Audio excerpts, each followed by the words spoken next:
జై శ్రీరామ్. శ్రీమాత్రే నమః. శ్రీ గురుభ్యో నమః. దేవగురువైన బృహస్పతి వృషభ రాశిలో ఆయన సంచారం చేస్తూ ఉన్నారు. ఈ 2025 సంవత్సరం ఫిబ్రవరి 5వ తారీఖు నుంచి వక్రగతిలో ఉన్న గురు భగవానుడు సవ్యగతిలోకి వస్తున్నారు. కాలపురుషుడి కుండలిలో 2వ రాశి మరియు చంద్రభగవానుడికి పుష్కరాంశ ఆయన రాశి ఈ వృషభ రాశి. పుష్కరాంశ అంటే చంద్రభగవానుడు రోహిణి నక్షత్రం 2వ పాదంలో కనుక ఎవరి జన్మజాతకంలో అయినా ఉంటే అది శుభ పుష్కరాంశగా మనం కౌంట్ చేస్తాం.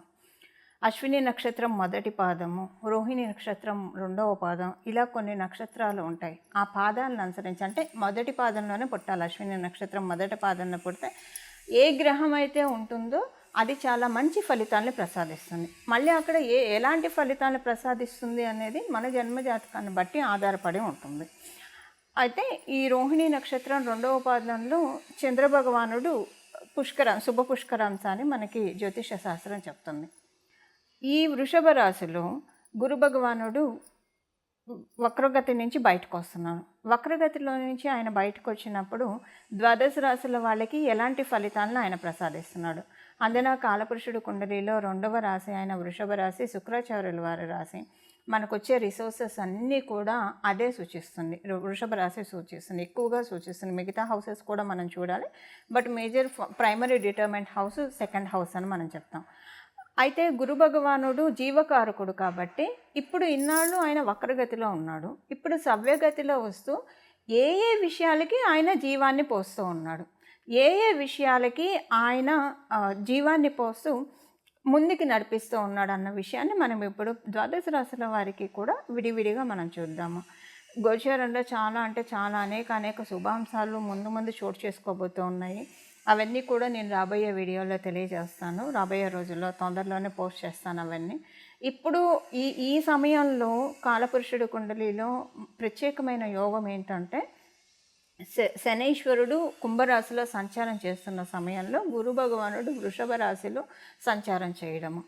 అంటే దీనికి విశేషం ఏంటి అంటే శనైశ్వరుడు శశమహాపురుష యోగాన్ని ఇస్తూ ఉన్నాడు కుంభరాశిలో ఉంటూ.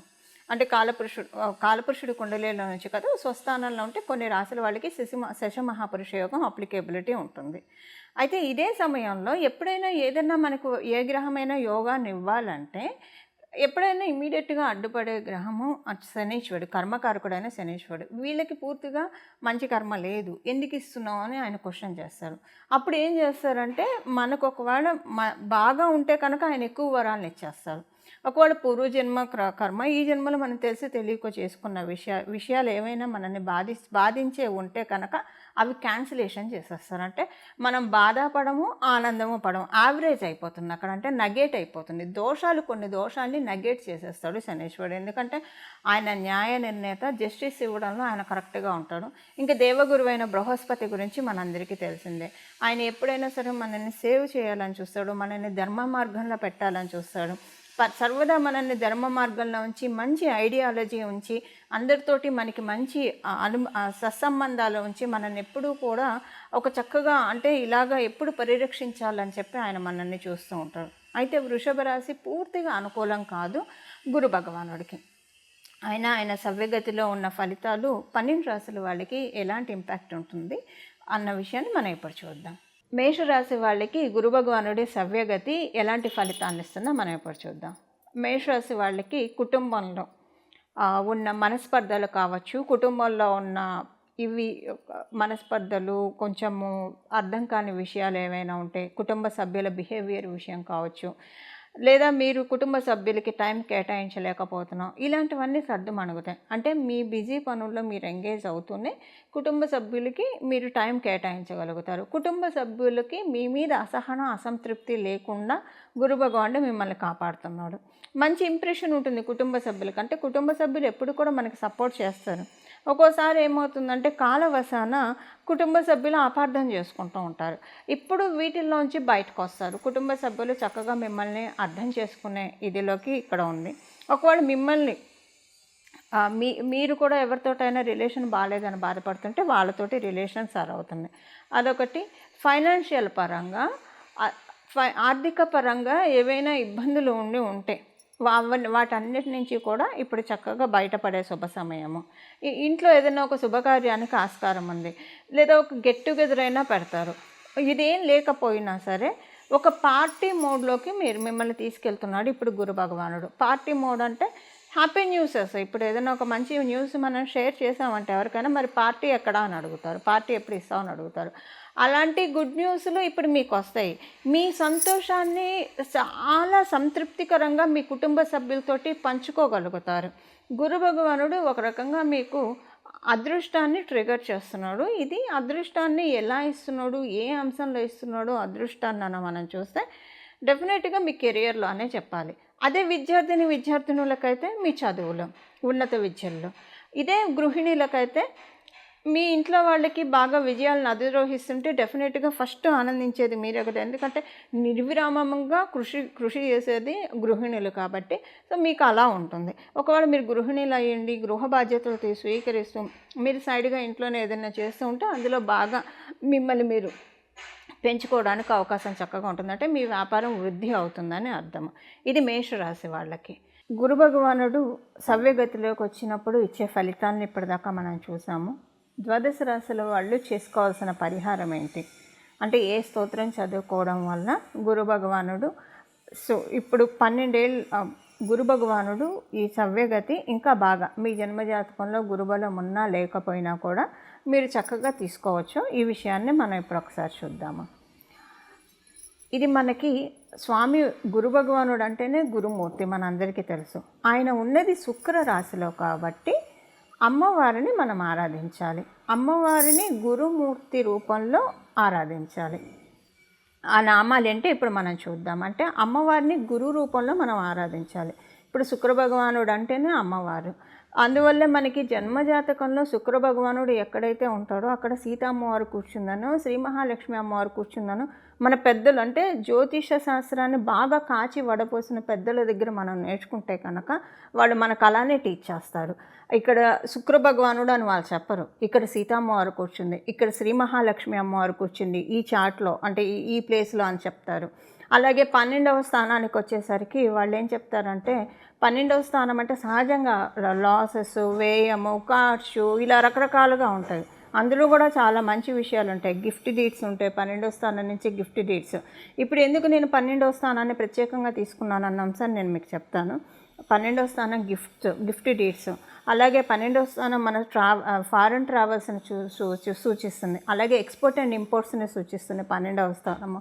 ఇంకా మేజర్గా మనకి అంటే జ్యోతిష శాస్త్రాన్ని ఎవరైతే అమ్మవారి ఉపాసన అంటే బాగా తపస్సులాగా తీసుకుంటారో వాళ్ళు ప్రతి ఒక్క హౌస్ను కూడా బ్యూటిఫుల్గా చూస్తారు. సో వాళ్ళు ఏం చెప్తారంటే పెద్దలు, ఇప్పుడు అంటే నేను చెప్పేది చాలా కాలం క్రితం పెద్దలు మనకి ఎలా చెప్తారంటే, మనకి టీచ్ చేసేది వాళ్ళు ఎలా చేస్తారంటే, బాగా వయోవృద్ధుల దగ్గర మనం నేర్చుకుంటే వాళ్ళు టీచ్ చేసే పద్ధతి ఎలా ఉంటుందంటే, 12వ స్థానం అంటే అమ్మ ఒడి అని చెప్తుంది. ఎప్పుడైనా సరే ఒక పసిబిడ్డడు తల్లి ఒడిలోనే ప్రశాంతంగా పడుకుంటారు. తల్లి ఒడి అంటే ఏంటంటే మన అమ్మ ఒడి కావచ్చు, లేదా జగన్మాత యొక్క ఒడి, తల్లి ఒడి. ఇప్పుడు ఇది ఎంత ఎందుకు చెప్తున్నానంటే, మనకి కాలపురుషుడు కుండలిలో 12వ స్థానానికి అధిపతి గురు భగవానుడు. 12వ స్థానానికి అధిపతి గురు భగవానుడు. ఇన్ని విశేషాంశాలు కూడుకున్న గురు భగవానుడు మనం ఇప్పుడు ఈ నామాన్ని జపించడం వల్ల, అమ్మవారికి సంబంధించిన ఇప్పుడు మనం తెలుసుకోబోయే ఈ నామాన్ని జపించడం వల్ల, అంటే గురు భగవానుడిని మనం అమ్మవారు గురు రూపంలో వస్తే ఎలా ఆరాధిస్తామో అలా ఆరాధించడం వల్ల. ఇందులో ఒకటి మనం సరస్వతి అమ్మవారి పూజ చేసుకోవచ్చు ప్రతిరోజు, లేదా గాయత్రి అమ్మవారి, మగవాళ్ళైతే గాయత్రి మంత్రాన్ని జపించడం కావచ్చు, లేదా అష్టోత్తర శతనామావళి, గాయత్రి అమ్మవారి అష్టోత్తర శతనామావళి చదవడం, లేదంటే ఇప్పుడు మనం తెలుసుకోబోయే ఈ నామాన్ని జపించడం వల్ల. దీనివల్ల ఏమవుతుందంటే మనకి వ్యయస్థానం కనుక ఇప్పుడు మనకు ఒక మంచి అవకాశము. అంటే వ్యయస్థానం అంటే మీనరాశి, కాలపురుషుడు కుండలిలో నేను చెప్పేది వ్యయస్థానం కాలపురుషుడు కుండలిలో మీనరాశి. ఎవరి జన్మ జాతకంలో వ్యయస్థానం బాగోలేదు కాలపురుషుడు కుండలిలో నుంచి, అలాగే వాళ్ళది కూడా ఇప్పుడు మనం చేసే ఈ నామాల వల్ల 2 సెట్ అయిపోతాయి. ఇప్పుడు సపోజ్ కాలపురుషుడు కుండలిలోంచి వ్యయ స్థానం మేషరాశి వాళ్ళకి మీనరాశి 12వ స్థానం అవుతుంది. వృషభ రాశి వాళ్ళకి అదే వ్యయ స్థానము లాభస్థానం అవుతుంది. మిథున రాశి వారికి అదే వ్యయ స్థానము వాళ్ళకి దశమ స్థానం అవుతుంది. కర్కాటక రాశి వాళ్ళకి నవమ స్థానం అవుతుంది. సో అంటే దీనివల్ల ఏమవుతుందంటే వాళ్ళకి మీనరాశి ఏ పోర్ట్ఫోలియో వచ్చిందో ద్వాదశ భావాల్లో ఏ భావంలో కనుక అది సూచిస్తూ ఉంటే ఆ భావాన్ని మనం కరెక్ట్ చేసుకున్న వాళ్ళం అవుతాం. దానికే ఇప్పుడు మనం తెలుసుకోబోయే ఈ నామాలు చక్కటి ఫలితాలను ఇస్తాయి. ఒకవేళ బ్యాడ్ ఇంపాక్ట్స్ ఇస్తూ ఉంటే బ్యాడ్ ఇంపాక్ట్స్ని మనం తీసేస్తున్నాయి. అండ్ 12వ స్థానం మోక్షస్థానం అని చెప్తుంది జ్యోతిష శాస్త్రం. మోక్షస్థానం అంటే ఏంటంటే ఇప్పుడు మోక్షం అంటే ఒకటే మోక్షం అని కాదు, మనకున్న కష్టాల నుంచి కూడా మనకి మోక్షం కలగాలి, మనకున్న బాధల నుంచి కూడా మనకి మోక్షం కలగాలి. అది కలిగినా కూడా మనం లిబరేట్ చేస్తుంది. 12th హౌస్ మనల్ని లిటరల్గా లిబరేట్ చేస్తుంది మన చుట్టూ ఉన్న బ్యాడ్ సిచ్యువేషన్స్ నుంచి. సో ఇప్పుడు మన చుట్టూ ఉన్న బ్యాడ్ సిచ్యువేషన్స్ ఒకవేళ ఉంటే కనుక వాటి నుంచి మనం లిబరేట్ చేసుకోవడానికి, అలాగే 12వ స్థానాన్ని బలపరుచుకోవడానికి, కాలపురుషుడు కుండలిలో 12వ స్థానాన్ని అది గురు భగవానుడి స్థానం కాబట్టి దాన్ని బలపరుచుకోవడానికి ఇది చక్కటి అవకాశం, ఒక సువర్ణ అవకాశం, ఒక మహత్తర అవకాశము. అది ఎలానే ఇప్పుడు మనం చూద్దాము. ఇప్పుడు మనం మంత్రం చూద్దాము. అమ్మవారిని ఆ గురు రూపంలో ప్రార్థించాలంటే ఏ మంత్రం అయితే మనకి సత్వరమైన ఫలితాలు వస్తాయో అది మనం చూద్దాము. వాగ్దేవ్యే నమః హంసాసనాయే నమః. వాగ్దేవ్యే నమః హంసాసనాయే నమః. వాగ్దేవ్యే నమః హంసాసనాయే నమః.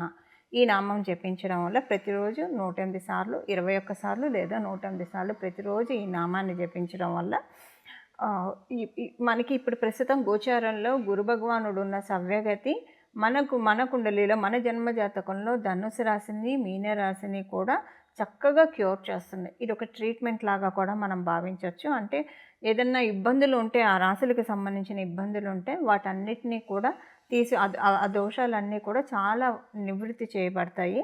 అలాగే యోగాలు ఉంటాయి, కొన్నిసార్లు యోగాలు ఇనాక్టివ్ స్టేట్లో ఉంటాయి. ఎప్పుడైనా అవయోగాలు నిద్రాణంగా ఉంటే మంచిది, యోగాలు నిద్రాణంగా ఉండకూడదు, జాగృత అవస్థలో ఉండాలి. అది ఒక్కొక్కసారి రివర్స్ అవుతూ ఉంటుంది.